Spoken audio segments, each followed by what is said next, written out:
anak dilahirkan, dia ibarat kertas putih tanpa noda. Iya.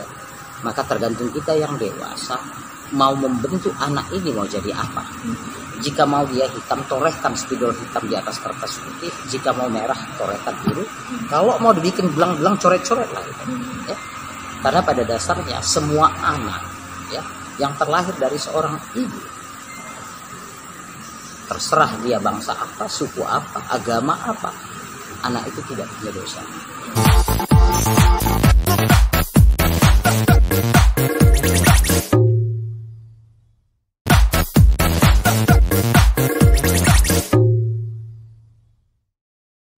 Jadi Bang tadi seleksi itu kenapa Bang? Bisa terseleksi dia di fase 5 tahun itu makin deras seleksi alam. Ya, karena itu. Yang pertama ini saya katakan tadi bahwa ini adalah profesi yang juga ini jasa. Ya. Maka pernah dikatakan oleh Profesor Otto Hasibuan, dia katakan bahwa kunci di lawyer ini dua. Yang pertama kepercayaan, yang kedua adalah kemampuan. Kepercayaan, kemampuan. Ya. Seorang lawyer punya kepercayaan dari masyarakat, ya, pengguna jasa dia. Tapi ketika dia tidak punya kemampuan ketika beracara, maka dia Tinggalkan. Lalu kalau dia punya kemampuan, tapi ya tukang ngolah juga, makanya artinya gini, ya, nggak ada kepercayaan. Dia permainkan kepercayaan klien. Ada juga pengacara tapi tukang ngolah. Ada. Banyak malah. Kita nggak cukup. Makanya ada kadang-kadang kayak kemarin saya bersidang ya, di pengadilan agama, ya, lalu ketua majelis bilang, ya kan, nah kira-kira bagaimana ini penggugat, apakah mau langsung pada hari ini atau minggu depan aja? Ya. Kalau kami nggak ada masalah hari ini. Lalu saya katakan minggu depan aja yang mulia. Ya. Nggak, biasanya gini, pengacara itu kalau bisa perkara itu lama-lama aja karena uang operasional terus jalan, kata ya. Saya katakan maaf yang mulia, memang itu fakta ya. Tapi ini juga ya klien saya ini ya gimana ya, memang dia juga sebagai terduga dia nggak punya uang, nggak berkemampuan lah ya Bang. Jadi karena dia nggak berkemampuan, dia nggak punya uang. Kalau saya kan ingin cepat aja. Iya kan. Karena biaya akan besar dan saya yang nanggung. Jadi itu seperti itu hadiah. Jadi Bang, dalam perjalanan Abang beracara atau mendampingin klien, ada nggak kasus atau perkara yang Abang tangani itu yang apa ya, sangat menyentuh hati nurani Abang selaku lawyer dan selaku kemanusiaan? Ada 3 yang dalam 44 tahun itu, yang betul-betul itu bukan hanya menguras pikiran, biaya, ya, waktu, tapi termasuk menguras air mata. Ya. Yang pertama adalah pada tahun 2017 sekitar bulan Agustus ke September, ketika saya mendampingi perkara pembunuhan ya, di Kecamatan Tanjung Pura, di Desa Pantai Cermin. Yang pelakunya adalah anak-anak. Anak bunuh orang dewasa. Ya. Jadi pelakunya adalah 2, mereka kuburkan ini ya yang mereka bunuh gitu. Dan ketika di persidangan baru ini terungkap semua latar belakang kenapa ini mereka lakukan. Ya. Ternyata 2 anak mahasiswa ini dilahirkan dari rahim ibu yang berbeda, agama yang berbeda, suku yang berbeda, status sosial yang berbeda, tempat tinggal yang berbeda, tapi disatukan lebih dari saudara karena masa lalunya, masa kecilnya, ya, sejak balita sama-sama ditinggalkan kedua ibunya. Jadi yang satu, ya, yang namanya Willy Sinaga ini dari Laubalang, ya, perbatasan Tanah Karo dengan ya, Sidikalang. Dia minta bantuan kawannya namanya Irfan dari Pantai Cermin Tanjung Pura untuk mencari ibunya. Karena dia sejak umur 5 tahun ditinggalkan ibu. Tapi Bang, tadi anak Karo perbatasan daerah, satu lagi Irfan Tanjung Pura, kok bisa ketemu nih Bang? Si Irfan ini sejak umur 90 bulan ditinggalkan ibunya. Dia hanya ada kakaknya 1. sejak umur 10 bulan ditinggalkan, bukan 10 tahun. 10 bulan. Dia hanya sampai kelas 1 ya sanawiyah swasta di Jamaiyah Tanjung Pura. Ya, sebelum naik kelas 2 dia udah berhenti. Lalu dia pernah kerja di pajak si kambing, ngukur kelapa, tinggal di pajak itu. Lalu ketika tahun 2016 dia akhirnya bekerja di Lau Balang, kilang padi. Dan kilang padi itu sebenarnya yang punya sendiri senang ketika si Irfan kerja situ, karena anak ini jujur.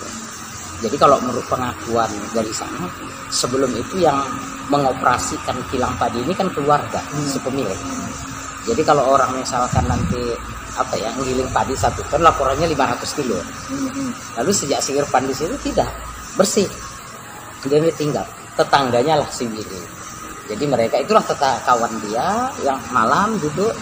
Akhirnya samalah nasib mereka, bahwa sejak kecil, sejak balita udah ditinggalkan oleh ibu. Itu sebenarnya. Tapi bang, si anak 2 orang bunuh orang dewasa, Ya. perempuan, Laki. Jadi abang tersentuhnya di mana? ketika di persidangan, Hmm. ya, ketika persidangannya, ya, sebelum pun ke persidangan, kebetulan gini, yang si Irfan, ayahnya adalah teman saya. Teman, cuman dulu saya di SMP Muhammadiyah, dia di Sanawiyah Negeri, ya, Tanjung Pura, ya.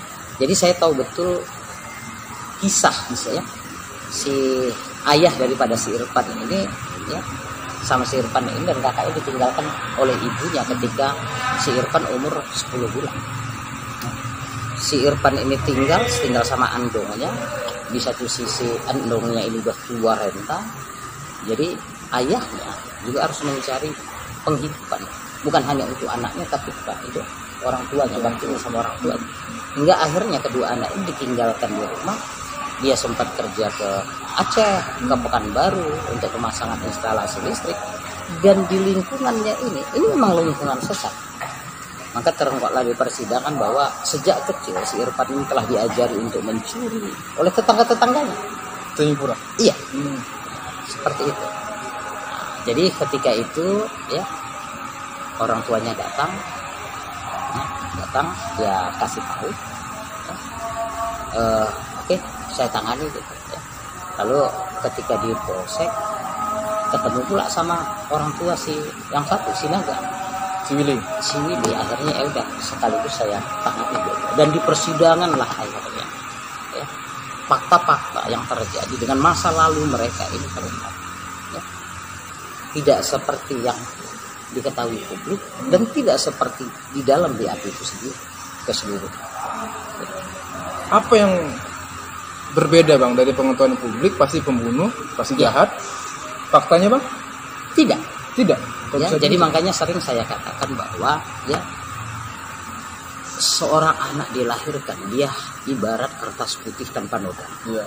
Maka tergantung kita yang dewasa mau membentuk anak ini mau jadi apa. Jika mau dia hitam, torehkan spidol hitam di atas kertas putih. Jika mau merah, torehkan biru. Kalau mau dibikin belang-belang, coret-coret lah gitu. Ya. Karena pada dasarnya semua anak, ya, yang terlahir dari seorang ibu, terserah dia bangsa apa, suku apa, agama apa, anak itu tidak punya dosa. Ya. Makanya ada gini, seorang anak yang dilahirkan dari rahim ibu yang bisu, ayah yang bisu, maka dia harus dipisahkan. Dipisahkan dari orang tuanya. Karena kalau dia ikut sama orang tuanya, dia akan bisu. Jadi sama dengan itu tadi, ya, bahwa anak-anak ini, ya, karena kesalahan kita orang-orang tua yang menyebabkan mereka akhirnya jadi mesin pembunuh. Jadi bang, Irfan dan si Willy ini tetap divonis bersalah? Divonis, ya, divonis 3 tahun, ya, 3 tahun penjara, tapi bukan di penjara ini, di lembaga pelatihan kerja di Tanjung Gusta. Dan karena ketika menjalani proses itu si Willy masih tetap berumur anak, sebagaimana dimaksud, ya, anak mengacu kepada pasal 1 Undang-Undang 23 2004, junto Undang-Undang 35 2014 tentang anak, bahwa setiap orang berumur 0 sampai 18 tahun, ya, termasuk dalam kandungan, itulah definisi anak. Jadi ketika dia jalani setengah, dia masih anak. Makanya akhirnya, ya, 1 tahun setengah gitu. Dan sekarang hari seminggu sebulan lalu ya, waktu sama dengan anak Irfan, dia udah tamat dan dia sekarang daftar di Fakultas Hukum. Jadi abang sama Willy itu sama Irfan masih berhubungan sampai sekarang? Yang paling sering komunikasi itu sama si Willy. Sama si Willy Ya, yang bahkan, masuk Fakultas Hukum ini? Ya, saya kalau manggil si Willy sampai sekarang kalau dia telepon atau di WA, saya nggak manggil namanya. Tapi saya panggil anak. Anak? Iya. Jadi si Willy ini udah kayak anak abang sendiri ya? Iya. Anak ketemu dalam Iya. perkara ini ya? Luar biasa. Beda agama. Beda agama bang? Tapi itu tadi. Bang, kabarnya bang ada puisi tentang kasus itu? Iya. Tapi nggak usah lain kali. Nanti terus terang saya cengeng. Nanti kalau saya bacakan itu saya nangis duluan. Jadi rasanya unik gitu kan kalau ada kasus persidangan di tangan Bang Tobat, di tangan pengacara, tapi di perjalanannya ada puisi yang dibacakan di persidangan. Itu unik kayaknya. Tapi disimpan dulu sama Bang Tobat kayaknya nanti. Iya. Karena itu tadi kalau sebenarnya itu puisi pun bukan saya punya. Oh. Sekitar tahun 2011 saya dapatkan itu sebenarnya di internet, tapi nggak ada pengarang. Lalu saya gubah, saya perbanyak dan setiap dulunya saya sering kan sebagai narasumber sosialisasi undang-undang perlindungan anak dan TKDRT, ya baik, ya saya narasumber tetap dari Pemkab juga. Ya. Setiap itu saya bacakan. Ya. Itu minimal setengah dari peserta pasti nangis. Jadi makanya kalau itu jangan singgung-singgung, nanti saya yang duluan nangis. Ternyata Bang Togar punya sisi melankolis. Iya. Bahkan saya sebenarnya sebagai sosok dalam hal-hal tertentu ketika menyangkut persoalan orang lain, menyangkut persoalan orang lain, ketika ada orang terjadi atau ada orang hal-hal tertentu yang berkaitan dengan kemiskinan, saya orangnya paling cengeng paling. Mudah tersentuh. Tapi ya, Bang? saya tidak akan menangis ketika menghadapi masalah saya pribadi. Kuat ya Bang? Gak akan nangis. Tapi kalau orang lain saya tersentuh ya Bang? sering. Rata-rata ketika saya membacakan nota pembelaan di persidangan, selalu saya nangis. Nah, seperti itu.